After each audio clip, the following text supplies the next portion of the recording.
Welcome to the RetailWire podcast.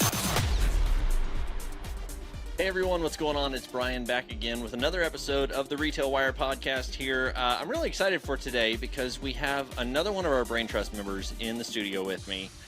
This person, she is, she's got a ton of experience. I am excited to dig into her journey because I haven't really had too much of a chance to interact with her ahead of this. So this is really kind of a cool opportunity for me to get to know her and you to do the same all in one conversation. So before we get started here, she currently lives in Boston.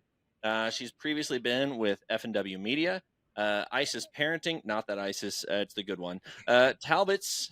And, if you've heard of that company, Talbot's, maybe one or two people know it, which is a cool thing. Then she is currently the director of retail technology at Invista. And of course, she is a BrainTrust member here at RetailWire. She's been with us for a while. Welcome to the show, Miss Allison McCabe. How are you today? I'm fine, thank you, Brian. Thanks for having me. Good, it's exciting absolutely. to be here and talk about myself. Don't we all like to talk about ourselves? You know, it's a fun topic because then you at least know what you're talking about, right? Some days, yeah. So, I understand that one. It's some days are a little more difficult to know than others. But No. so you're in Boston. What's it like up there right now? I mean, it's kind of summer right here. Yeah. So Yeah. is it as hot and humid as there as it is here? We have a little bit of benefit from the ocean breeze, so it never gets quite as humid as it does in the Midwest. So, Yeah.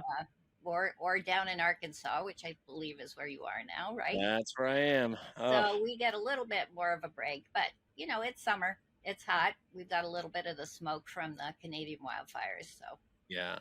And it's crazy that it's still going on in some areas and just, wow. So, so what would you say, what's one of your favorite parts of living up in Boston? Well, when I was little, my family moved all the time. So I moved 10 times by the time I was 18. So Okay. I came to Boston for college and I never left. So Okay. I was happy to put down some roots in a city that's got an awful lot to offer, raised my family here with my husband, and I'm still enjoying the benefits of being in a city the size of Boston with an airport that gets me everywhere I need to go. Absolutely. Well, hopefully that airport will get you down to Northwest Arkansas at some point because we got some stuff coming up that I think you're going to want to be a part of. So That'd be great. we'll see if we can get you on a plane. I think I know how to do that. Yeah. So you said you got a husband, you got a family, you got kids. So tell us a little bit about them. Did you meet your husband in college, or how did you connect there? Met him in college. I went to a women's college. He went to a technology college, and we met at a mixer. Classic story, and have been together ever since. So that's that story. He skydives while I work in front of a computer most times, but he's also a software developer. So I do have an in-house expert. See, that's nice to have that. It's like if that's similar. My wife is a home organizer, and so thankfully she keeps me in line if I ever get too cluttered around here. So yeah, I could use her. Oh, right. I tell you, but you actually look pretty organized back there. I'm telling you. So that's some good stuff. I am. I'm part of the reason I got into retail in the first place is because I'm a right and a left brain person. So I need a lot of color and creativity in my life, but I also need data. So I think you'll find that's a common thread with many of us, that we need the visual reinforcement, but we need the data to say we're not crazy. So, I definitely understand that. So let's go back. Where did you get your start? I mean, I'm seeing, if we just looked at your LinkedIn profile, then Talbot's is kind of where it starts at. Is that where you started your journey in retail, or was it before that? What was the entry point for you? I started in an executive training program with Allied Department Stores at a department store known as Jordan Marsh back then, and spent a number of years there, ending up as the Bridge and Better Sportswear buyer. Got to travel around the world, doing all kinds of cool things, and that's where the visual and the data really collaborated in my brain. Then I got to go to Talbot's, as the world was of retail is constantly evolving. And I went to Talbot's and worked there for a number of years and got involved with the international business as well as catalog stores, etc. So I got a really complete workout in terms of all the different channels because, of course, online business then came into play. Yeah. Well, and thinking about that, I mean, you mentioned going from your previous role into Talbot's, and then mentioning the international side.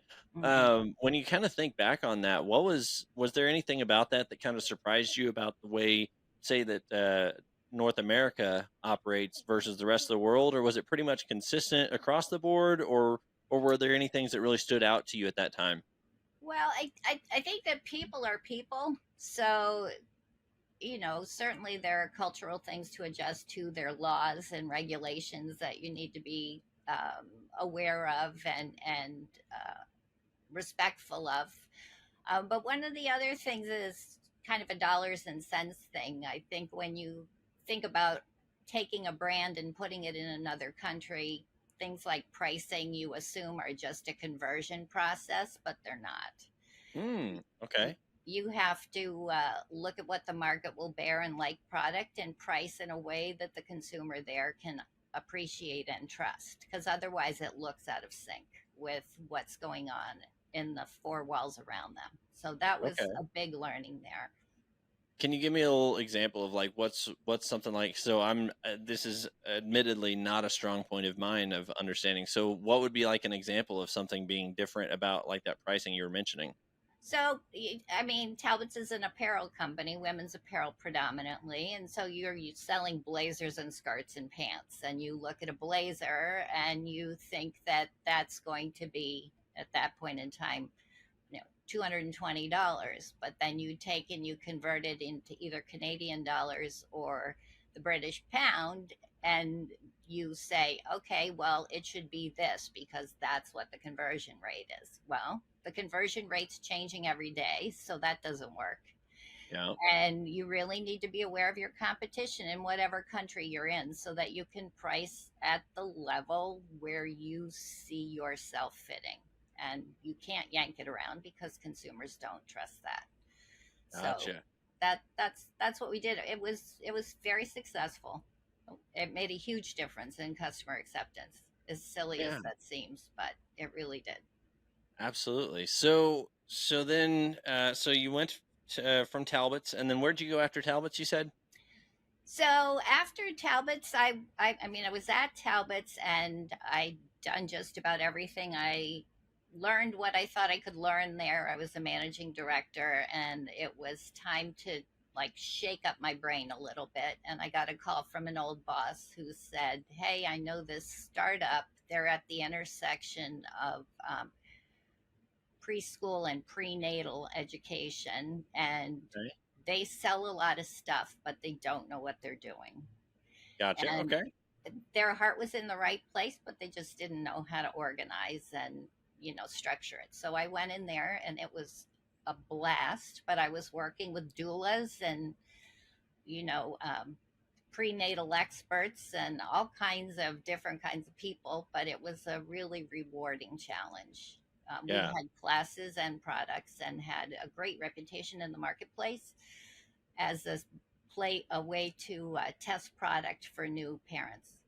And anyone who's been a parent or a new parent knows how mystifying that world is. So it was I'm still trying very, to figure it out. 12 yeah. years later, I'm still trying to figure it out. I So, got news for you. You never figure it out, but oh, you get good. more comfortable with it. I think that's it. Yeah. Yeah. You have to kind of become comfortable with the constant chaos and constant change, right? And Yes. that's Yes. parenting. That's also retail. So, I was just going to say change is a key element of comfort. If you're yeah. not comfortable with change in retail, you're not going to like it. Yeah. No, that's got to be very rewarding, right? To come into an industry like that, and specifically that was ISIS parenting, correct? Is Right. that what you're talking Right. about? So, being about the goddess of fertility. Thank So, you. Yes, yeah, it I was. want to make sure that people know we're good. This is, She actually laid claim to that name. yeah. So Oh, yes, yeah. that's So it was great. It was great. And and you then think about. Oh, go go ahead. ahead. Oh, go ahead. I was just gonna say, like, you think about the what you said there of how they their heart was in the right place. They had a great product. They were already making good sales and everything, but they really didn't have the firm grasp on what they were doing from a structural organization, right? And so Mhm, you think of not only them, but you think of how many retailers currently exist in that exact same space, right? mhm, Or in that same status right now, that maybe they've got a great product, they have, you know, sales under their belt already, people love them, they've got a good name, and their mission is very honorable, right? But right. then they still need you, they still need that extra person to step in. What would you say is kind of the best indicator, or maybe the best way for an organization like that to go, hey, you know, I've been thinking about it. I think this is what we need. Like, what's kind of the easiest way for them to jump in? Is it just find someone like you, or Well, I think it always helps to have expertise. So, I think it's important to know what you don't know. yeah, Um, I will also say that I think a recurring theme throughout my journey in retail has been inventory management. And that sounds dry, but it's actually very multifaceted. And, yeah, you know, too many people going into the world of merchandising think that more is more, and it's not. hmm, And I think that's sort of overwhelming the world at the moment in terms of the supply chain chaos and then this fear of not having enough. I was an economics major in college, and so supply and demand has always been in the forefront of my thought, and more is not more. It's yeah, okay to create a little demand with a little scarcity of supply. And yeah, so those are the kinds of things that I bring to the table as a merchant and in yeah. inventory planning. Yeah. Is there, I mean, you know, just thinking about that, you're right. There's nothing wrong with having a little bit of scarcity. Obviously, you don't want to like decimate No. your supply chain, but you go, you know, that helps create that desire for the product, right? And so, Mhm. say if an organization were is listening to this right now and they're like, man, that really sounds like me. Is there a piece of advice, you know, that you would give them, like a first step of kind of how they could maybe start approaching their supply chain, or specifically, you know, the inventory, like you were saying, inventory management? The first thing I always do is look at what I have, make sure it's organized in a way that I can digest the data and understand where the sales are coming from and what the factors are that lead to the success of that merchandise. So hierarchy and attribution are really critical of Yeah. merchandise, and so if you don't have the exact thing they want, you may have something very close, provided you understand where your demand is coming from. Yeah. Yeah, you truly have to understand their need. Hmm. You know, and I think of, you know, if anybody's listening to this that's into development or web design, you think of Google Analytics and the different Hmm. analytics platforms that are out there.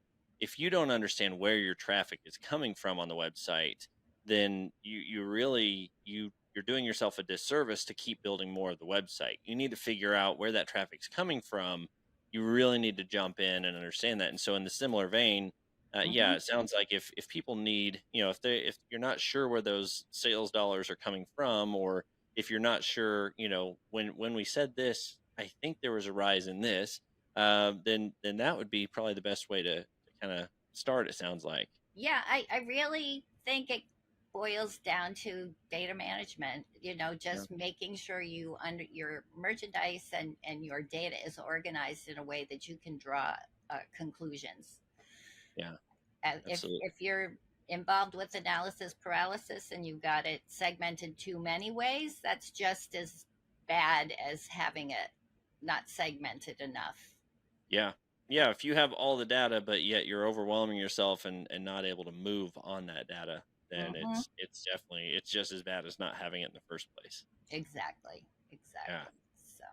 And so then So after I left ISIS, I went into a publishing company that again was selling merchandise. And I was dealing with, um, working with all kinds of extremely talented people, deer hunters, quilters, knitters, rocket scientists, literally. And yeah, they were all trying to wrap their arms around products that could augment their publishing yeah, business. And so that was really fun. It was really fun because people want to learn what they don't know in most cases. And yeah, I wanted to learn what they knew. I mean, I can't be a rocket scientist, but I could help them with determining the quantity of glasses they needed for the eclipse. yeah. Absolutely. What's thinking of that time, you're talking about publications and kind of better understanding what they're looking for. Is there something that stood out to you as like, hey, that was kind of surprising, but I really enjoyed that element, or, like you're talking about the finding the glasses, or maybe learning about deer hunting or anything else like that. Was there something that kind of took you off guard that you're like, wow, I guess I'm more into that than I realized I am. Yeah, it's kind of like peeling back an onion. You think you've got a focus on certain things that interest you, and then the more you learn about it, like, I mean, I didn't know about deer lure that was based on, I guess deer go where they mark their trees with their orbital, with their eyes. And so there was this whole product that was built around that, that was a huge win because the Okay. hunters wanted to use it because it would attract the deer. So I didn't That's it. I articulate did that not know that very either. well, but I learned that. See, I hate admitting that because I grew up in Kansas in the middle of like, deer hunting territory and everything. But no, I had no idea. That's really fascinating. Yeah, it was, and there was one man who did it in his garage, and it Okay. was, it was, a rare commodity and in high demand. So there was a little bit of supply and demand there going on. But Yeah. Oh, yeah, absolutely. so that was fun. And talking to him was fun. Trying to make him understand what I was trying to do was, but that's the human connection. Yeah. Yeah, absolutely. Yeah, So then you ended up from there going to Invista. Is that I did. right? Yes. That was the next step for you. So what took you out of publishing and into Invista? Tell what does Invista do, I guess. So Invista is a consulting firm, predominantly supply chain oriented. My particular part of the universe is on the merchandise planning side of things, because that's definitely part of the supply chain.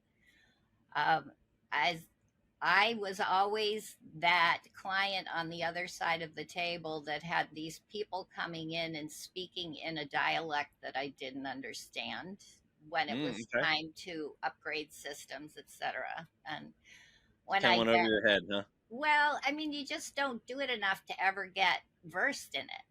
Yeah, yeah. And when you do it, then the times that you do need it, you have to really understand the deep dive. But then the times And it goes between right that is so out of few your and far brain. between. Yeah, Exactly. yeah. Yeah. So when I started thinking about, you know, I'd been thinking about consulting for probably about 5 or 6 years because it had always intrigued me, but I wasn't quite sure how to get started with it. But then Yeah. it kind of, a light bulb went off, and I'm like, I can be the translator for the people that, like me, never really got good at it because I didn't do it enough to understand it. Yeah. And so I think, my first client, I think the big aha moment for me was when one of the buyers looked at me as we were talking about something, and she said, "You really understand what I do, don't you?" Yeah. And I said, "Yeah, I've been in your chair. I really do understand. And I want you to be successful. So I'm not going to lead you astray." Yeah.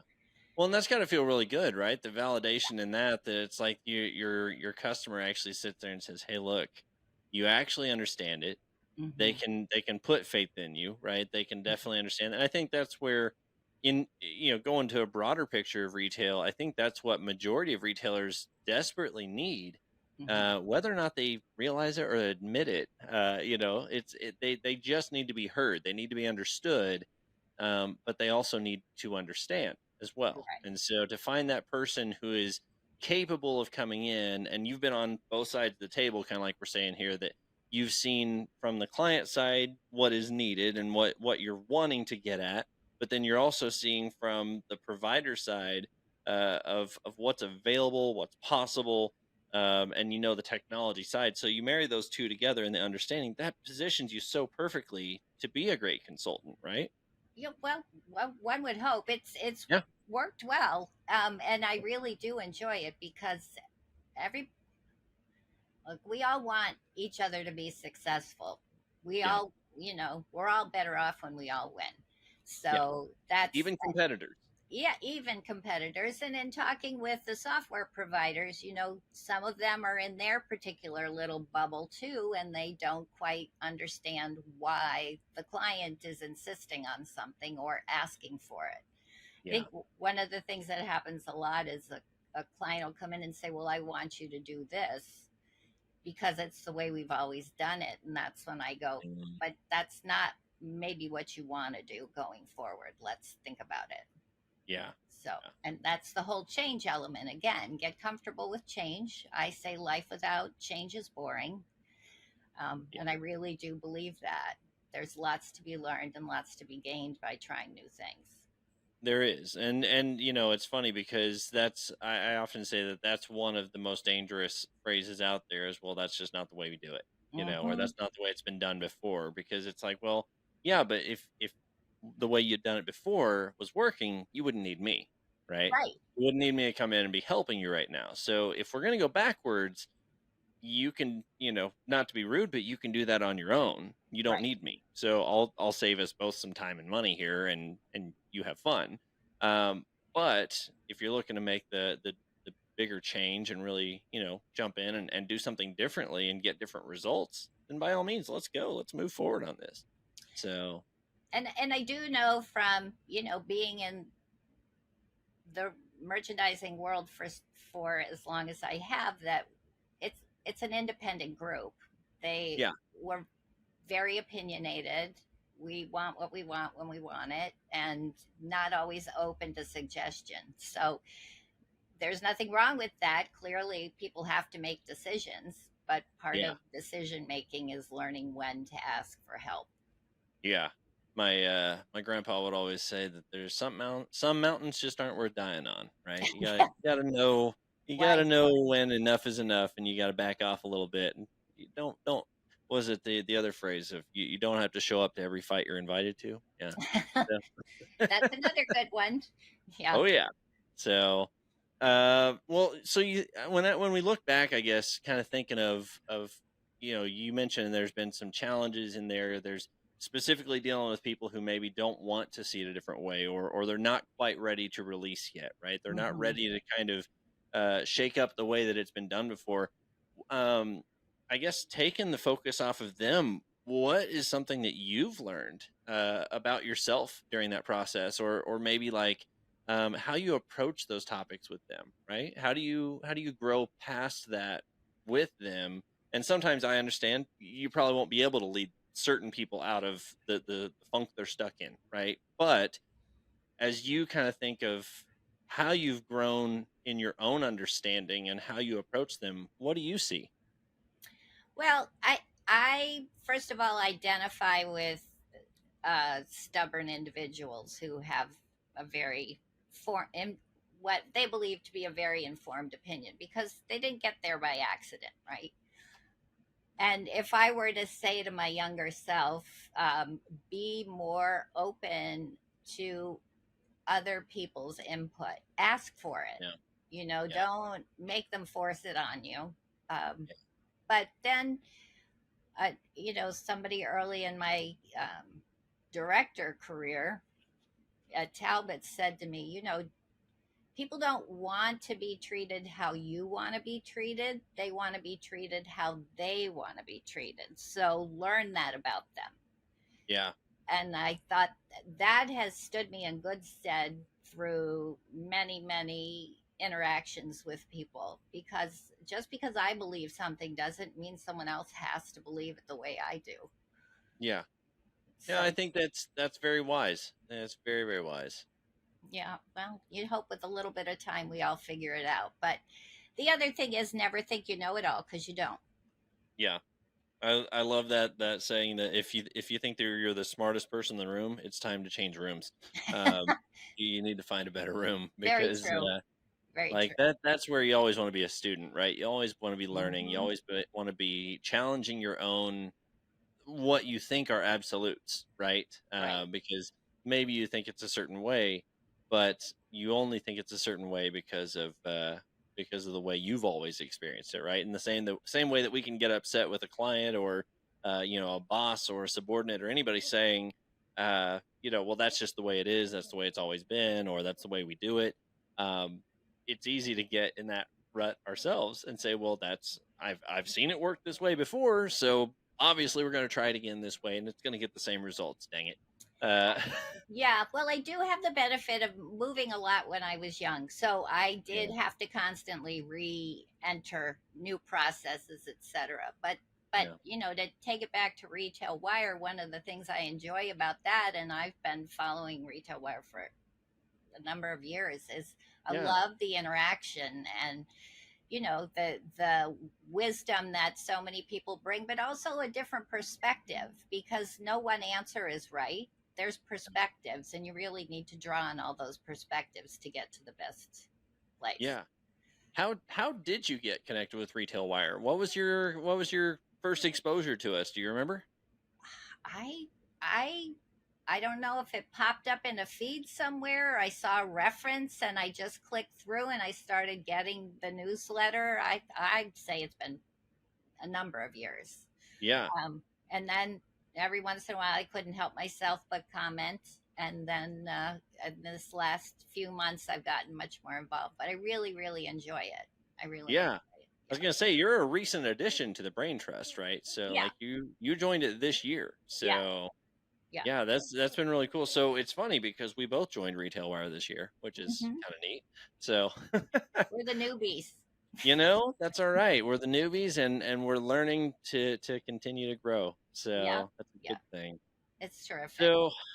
So I'll tell you, yeah, like you kind of touched on it a little bit ago, but talking about flexibility, talking about kind of that desire to continue to grow, but you know, well, actually, before I ask that one, I'm going to go back and say, what brands are you following right now? Because I'm really dying to know. Being the new person, the new kid on the block here, it's like I feel like there's several of the Brain Trust members that I kind of know who they're following, right? Mhm. I know what they're excited about, but what are you excited about in retail right now? Like, is there a certain topic or a brand or anything that you're just like, wow, I think this is hot right now?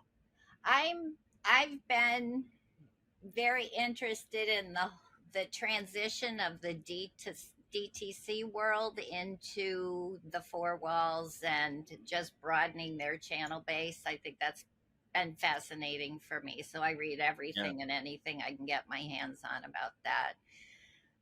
There's a lot of information that translates across all the channels. So I found that interesting. I also, as I said a little bit earlier, is this need for people to really, or businesses to really get a grip on how much inventory is the right amount of inventory, yeah, yeah. I because think it's that's a good. huge investment. It's a huge investment. And if you get it wrong, yeah, you can find a price to sell it, but it hurts.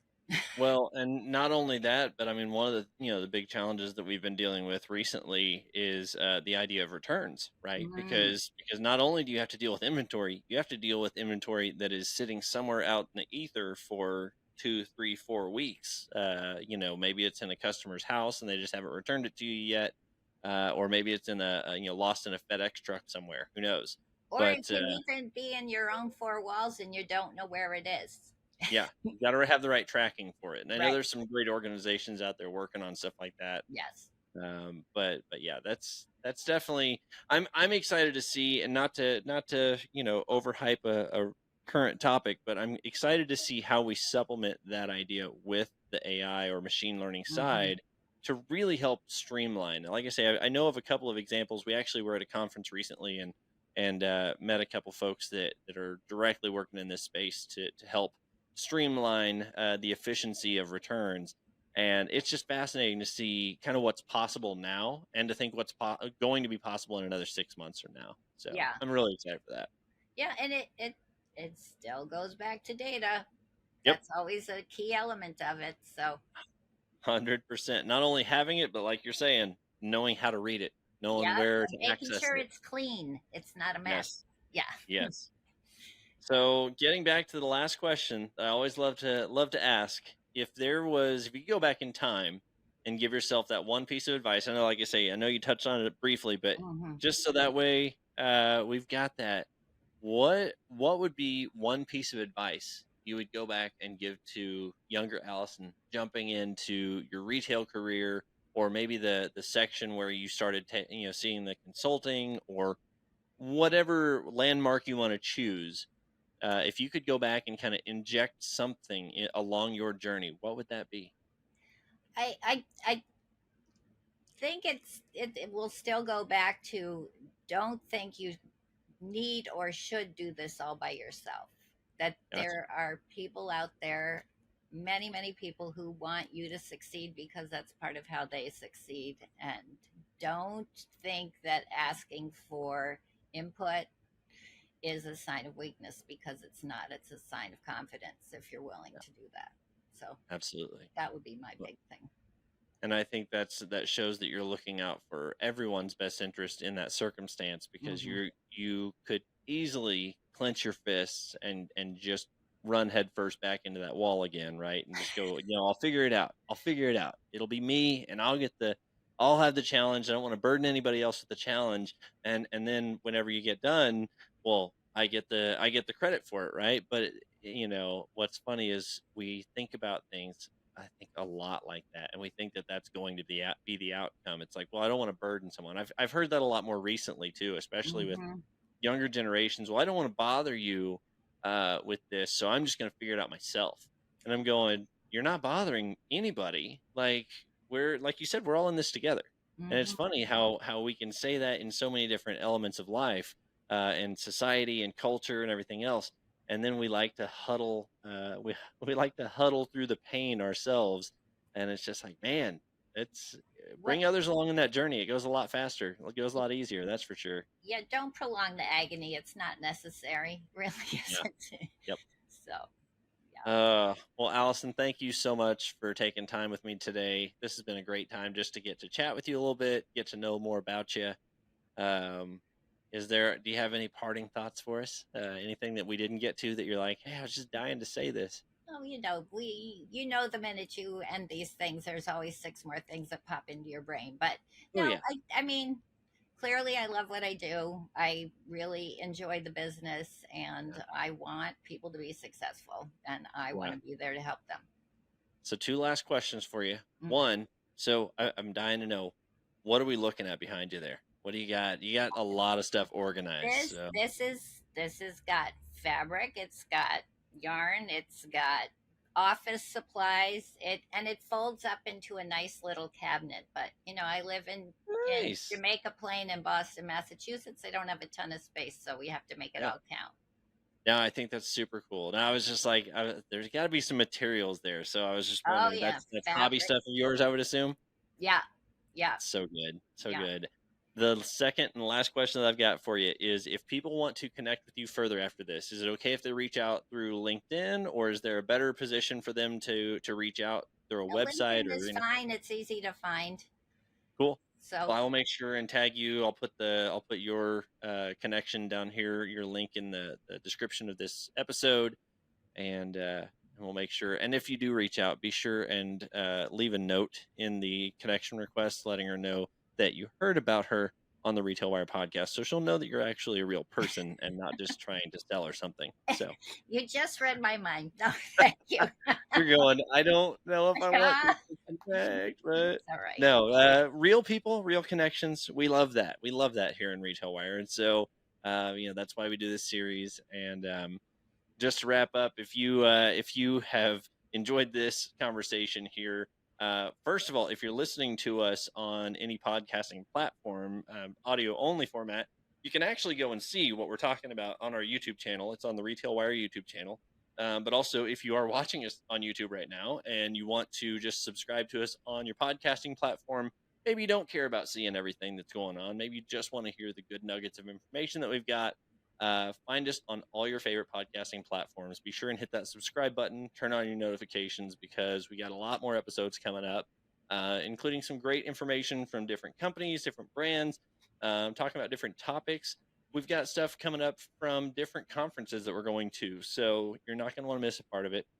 We have more great conversations with people like Allison here, and man, we're gonna enjoy every single moment of it. So if you do have any questions for any of these episodes, whether it's this one or past or future, leave a comment down below. We would absolutely love to answer that for you. You might even hear your answer or your question read off in a future episode. So we will see you next time here on the RetailWire podcast, and catch you soon.